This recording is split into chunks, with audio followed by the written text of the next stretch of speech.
Look at Hindu Ibrahim. She looks awake and alive to all the possibilities that life on Earth contains. Look at this climate emergency sign and the people around it. It looks real, doesn't it? This school strike is really a strike, isn't it? This climate educator is educating people whose lives are directly impacted by climate catastrophe now. Hindu is in the UN. She could answer every question. Outstanding. Today, look at Kausaura Sani of Togo. This woman is everywhere, like Vanessa Nakate of Uganda. Everywhere at once, a global citizen like Greta, so much like Greta, but so much like Africa, so very different, so new, like Moses, who can tell us the distinction in a sentence between greenwashing and resisting desertification of a continent of 1.4 billion human beings.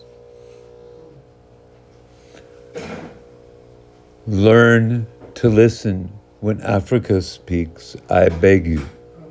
I beg you. I beg you. Learn to listen when Africa speaks. I beg you. I beg you. Learn to listen. World of poverty. Like a monstrous octopus, poverty spreads its nagging, prehensile tentacles in the hamlets and villages all over our world. How can one avoid being depressed when he sees with his own eyes evidences of millions of people going to bed hungry at night? How can one avoid being depressed when he sees with his own eyes God's children sleeping on the sidewalks at night? Maybe we spend far too much of our national budget establishing military bases around the world, rather than bases of genuine concern and understanding. And I must confess that in some situations, I've literally found myself crying. I was in Newark and Harlem just this week. This welfare mother pointed out her little boy who was a victim of lead poisoning.